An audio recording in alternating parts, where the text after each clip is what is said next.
இந்த இடத்துல சவுலுக்கு பயந்து தாவீது ஓடிக்கொண்டிருக்கிற அந்த காலங்களில் நாபால் என்கிற அந்த மனிதன் கர்மேலில் இருக்கிறாங்க. கர்மேலில் கிட்டத்தட்ட 3000 ஆடு. அவருக்கு எத்தனை ஆயிரம் தெரியுமா? மகா 3000 ஆடுகள் இல்லை அவனுக்கு பாருங்கள். 3000 ஆடு, 1000 வெள்ளாட்டுக்கு ஆடு. அப்போ ஒரு பெரிய பணக்காரன். அப்போ அந்த ஆடு வச்சு 3000 4000 ஆடு வச்சுக்கிறவங்க எல்லாம் வருஷத்துக்கு ஒரு தடவை அந்த ஆடுகளுடைய அந்த மயிரை சிரைக்கிறது என்னது, ஆட்டுக்கு நிறைய முடி வளர்ந்துருக்கும். அதனால் அதை கட் பண்ணுறது ஒரு திருவிழா மாதிரி வச்சுருப்பாங்க. அன்றைக்கி நிறைய ஆடெல்லாம் அடித்து அன்றைக்கி நல்லா சாப்பிடுவாங்க. அப்பேற்பட்ட ஒரு திருவிழா காலங்களில் தாவீது காட்டில் ஒழிச்சிட்டு இருக்காரு. தாவீதுடைய மனுஷனும் ஒழிச்சிட்டு இதை கேட்ட உடனே தாவீது 10 வாலிபர்களை அனுப்புகிறாரா? நான் ஏற்கனவே இதை உங்களுக்கு சொல்லியிருக்கிறேன். 10 வாலிபர்களை அனுப்பி என்ன பண்ணுறாரு, கொஞ்சம் நாபாலுக்கிட்ட கொஞ்சம் சாப்பாடு வாங்கிட்டு வாப்பா அப்படின்னு சொல்லி. இது ஒரு இக்கட்டு நேரம் தானே. 2 வேளை சாப்பிடாமல் இருந்துக்கிடுங்க. யாராவது சாப்பிடாம கொடுக்குவாங்க. ஒன்றும் இல்லை, வீட்டில் 4 நாள் வீட்டில் பெண்கள் எல்லாம் இல்லாமல் தனியாக இருந்து பாருங்க, எல்லாம் காஞ்சிட்டு கிடக்கும். வீட்டில் பெண்கள் இருந்தால் தான் இல்லையா அடுப்பு கிடப்பு ஏறியும் இல்லைன்னா ஒரு மண்ணும் இருக்காது இல்லையாப்பா, அதானே? சரி, அது ஒரு நிலை, அது ஒரு சூழ்நிலை. சிலவங்க செஞ்சு சாப்பிடுவாங்க. இப்போ தான் உங்களுக்கு ஸ்விக்கி வந்திருக்கேன். இப்போ பெண்கள் கூட நிறைய பேர் என்ன பண்ணுறது கிடையாது, சமைக்கிறது கிடையாது. ஸ்விக்கி ஏன்னா கையில் என்ன இருக்குது, செல் இருக்குது. ஸ்விக்கியில் ஆர்டர் பண்ணி சாப்பிட்ருக்காங்க. ரைட்டு, ஓகே, நான் அதுவும் நடக்கட்டும். சாப்பாடு பிரச்சனை ஒரு முக்கியமான விஷயம். இப்போ கறிசோறு அங்கே நடக்கும்போது தாவீது ரொம்ப ஆசைப்பட்டார் அவங்ககிட்ட அந்த சாப்பாடு வாங்கணும். அதனால் கெஞ்சி கேட்குறாரு போய். அதுவும் சும்மா கேட்கல, 10 பேர் அனுப்பி முதல்ல சாப்பாடு கேட்காதப்பா, அவனுக்கிட்ட நல்லபடியாக பேசுது. என்னப்பா நல்லா இருக்கிறியா, சுக செய்தியா? இதை பாருங்கள். தாவீது வாலிபரை அழைத்து 5வது வசனம் 25:5 நீங்கள் கர்மேலுக்கு போய் நாபால் இடத்துக்கு சென்று என் பேரை சொல்லுங்க. பாரு எப்படி சொல்கிறேன். என் தாவீது அனுப்பினாரு.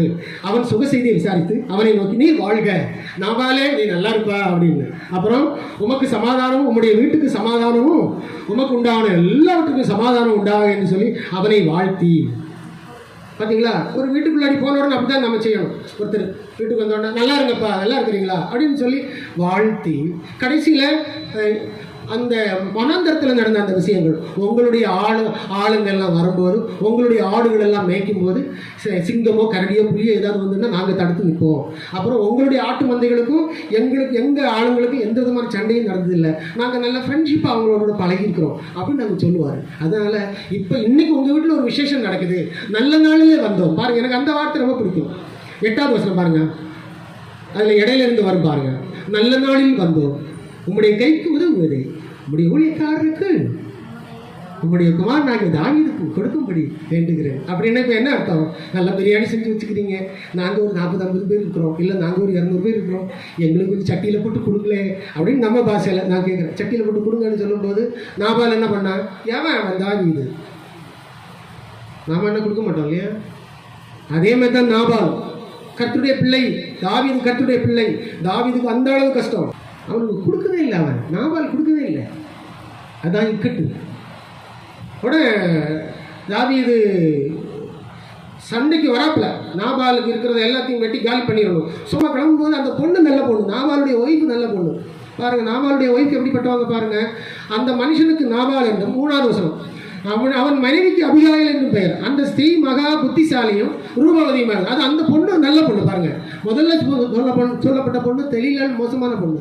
ஆனால் இங்கே 2வது இங்கே பாருங்க, நாபாலுடைய ஒய்ஃப் வந்து நாபாலுடைய ஒய்ஃப் வந்து அபிகாயில் நல்ல பொண்ணு, ரூபவதி நல்ல அழகானவங்க, நல்ல சுபாவம் உள்ளவங்க.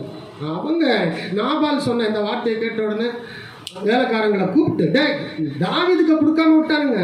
வாடா எல்லாம் அழுடா, தூக்கி வைடா, குதிரைக்கு மேலே வை, கழுதுக்கு மேலே வை, கிளம்பு அப்படின்னு சொல்லி அந்த லேடி உடனடி, ஏன்னா தாவீது மேலே அவ்வளோ பாசம், எல்லாம் அள்ளிட்டு கொண்டு கொடுத்தாங்க. தாவீது பார்த்தா இவங்க போகும்போது ரிட்டர்ன் வரும்போது சொன்னாங்க, இந்த மாதிரி அவனை தப்பாக நினைக்காதீங்க, அவன் வேண்டாத்தவன், அவன் உதவாத்தவன் வேண்டாம், அவனை நினைக்காதீங்க, நான் எடுத்து வந்திருக்கிறேன் அப்படின்னு சொல்லி. ஆனால் கர்த்தர் அப்பவும் விடவே இல்லை. அதான் கர்த்தர் விடமாட்டார், கணக்கு பார்ப்பார், சரி கட்டுவார். அதான் உண்மை. நம்ம என்ன செஞ்சோமோ ஒரு நாளைக்கு சரி கட்டப்படும், கணக்கு காட்டுவார், கணக்கு காட்டப்படும். அது உண்மை. அது இந்த இடத்துல 10 நாளில் கொல்லணும்னு முடிச்சிட்டார் ஆண்டவர். நாபாலுக்கு ஒரு பெரிய வியாதியை கொடுத்து அவனை 10 நாளில் சாகடிச்சு, அவன் தாவீதுக்கு எதிராக பேசினபடினாலே கடைசியில் அவன் இறந்துட்டான். இறந்த உடனே அங்கே இந்த அதிகாரத்தில் நீங்கள் பார்த்தீங்கன்னா என்ன நடந்தது தெரியுமா? இந்த அபிகேயில் யாருக்கு மனைவியானால்? தாவீது சூப்பர் இல்லை, அதான் ஆண்டவர், நல்ல ஆண்டவர் இல்லை. இப்போ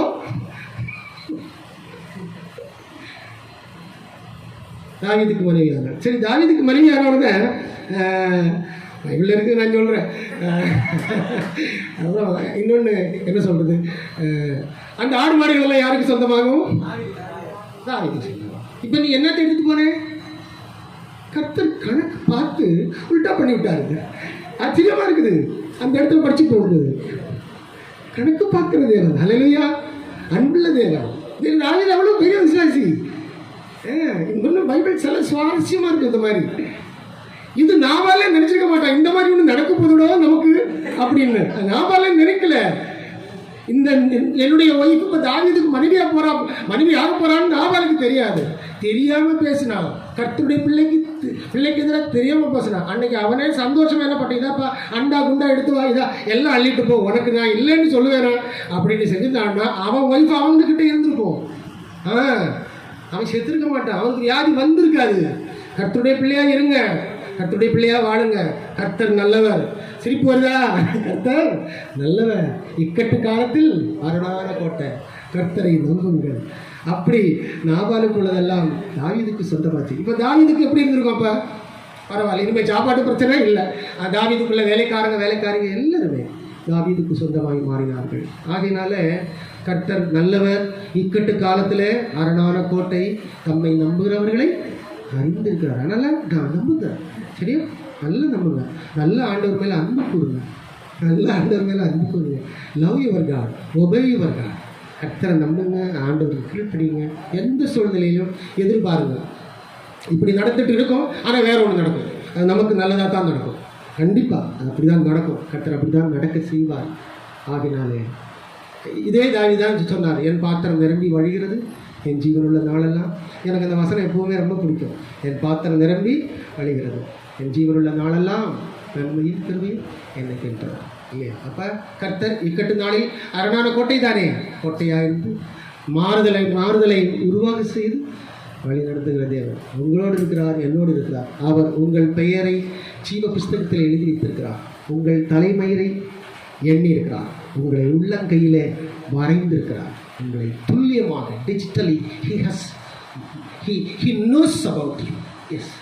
அதனால கர்த்தரை நம்பி இந்த பூமியில் பிழைத்துக் கொள்வோம், வாழ்ந்து கொள்வோம், நித்திய ஜீவனுக்குள் பிரவேசிப்போம். கர்த்தர் நம்மை ஆசீர்வதிப்பாராக. ஆமென். ஆமென். God bless you all. Thank you all.